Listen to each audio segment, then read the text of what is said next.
সাদাকাল্লাহুল আযীম। হেফাজতে ইসলাম বাংলাদেশ রংপুর শাখা কর্তৃক আয়োজিত আজকের এই মহাসম্মেলনে উপস্থিত হেফাজতে ইসলাম বাংলাদেশের সংগ্রামী মহাসচিব, উপস্থিত কেন্দ্রীয় নেতৃবৃন্দ, বিভাগীয় জেলা নেতৃবৃন্দ, সমবেত সংগ্রামী তাওহীদি জনতা, সংক্ষিপ্ত কয়েকটি কথা। প্রথম কথা হলো এই, হেফাজতে ইসলাম বাংলাদেশ সম্প্রীতি চায়, শান্তি চায়। যারা বিগত সময়ে আওয়ামী লীগের পোশাক পরে, আওয়ামী লীগের কর্মী হয়ে, রাতের বেলায় কালনাগিনী হয়ে সংখ্যালঘুদেরকে ছোবল মেরেছিল, দিনের বেলায় ওঝা হয়ে ঝাড়তে এসেছিল, 5ই আগস্টের পর আওয়ামী লীগের সেই সংখ্যালঘু নির্যাতনের নাটক বন্ধ হয়ে গিয়েছে। এজন্য হেফাজতে ইসলাম বাংলাদেশ ঐতিহাসিক দায়িত্ব আর কর্তব্য পালন করেছে। হেফাজতে ইসলাম বাংলাদেশ সম্প্রীতির বাংলাদেশ চায়। হেফাজতে ইসলাম সাম্প্রদায়িক সম্প্রীতি চায়, কোনো দাঙ্গা হাঙ্গামা চায় না।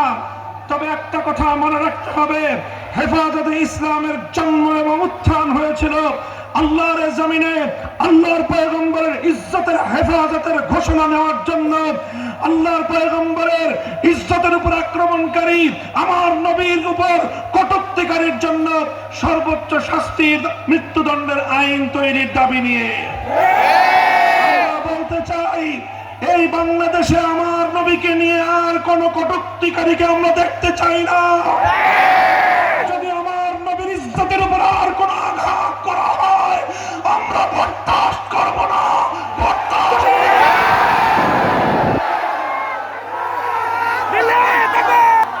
হেফাজতে ইসলাম বাংলাদেশ বাংলার চেয়ে বেশি মজলুম সংগঠন।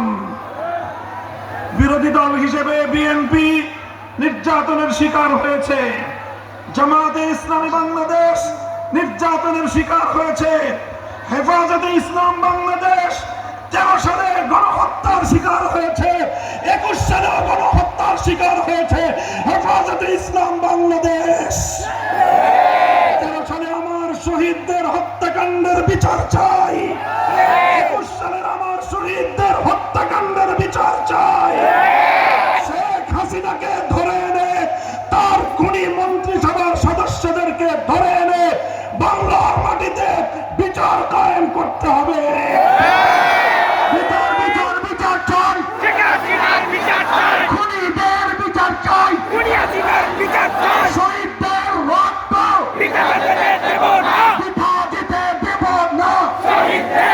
পরিষ্কার আমার আখেরি ঘোষণা, 2013 সালে হেফাজতে ইসলামের উত্থান ঘটেছিল তখন, যখন বাংলাদেশকে নাস্তিক্যবাদ গ্রাস করার পায়তারা চালিয়েছিল।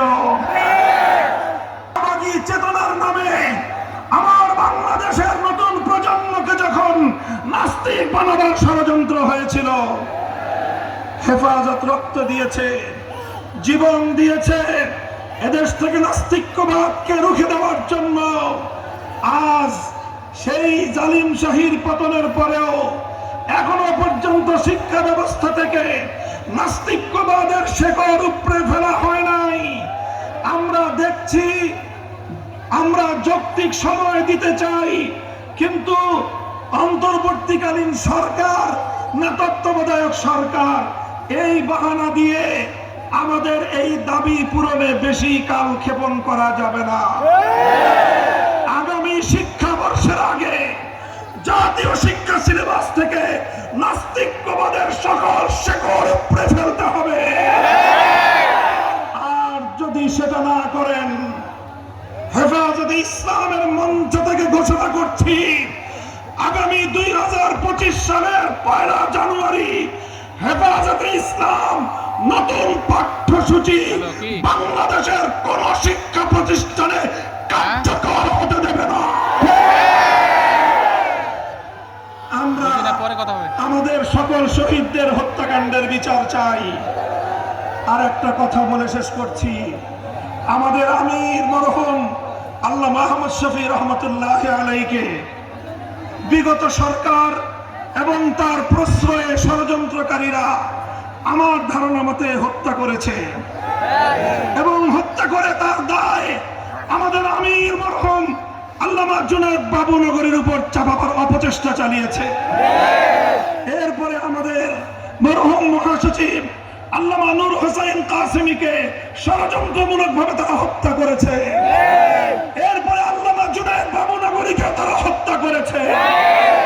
অন্তর্বর্তীকালীন সরকারকে বলবো, এই 3 হত্যাকাণ্ডের সুষ্ঠু তদন্তের মাধ্যমে প্রকৃত দোষীদেরকে চিহ্নিত করে বিচার করতে হবে।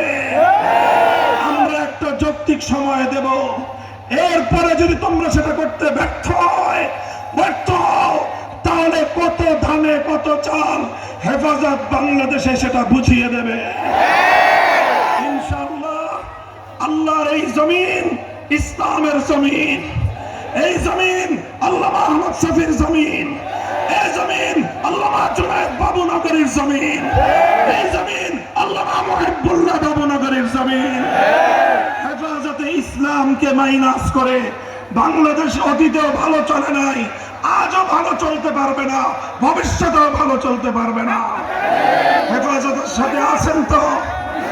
থাকবেন তো? নাম ঝরাতে হলে দিবেন তো?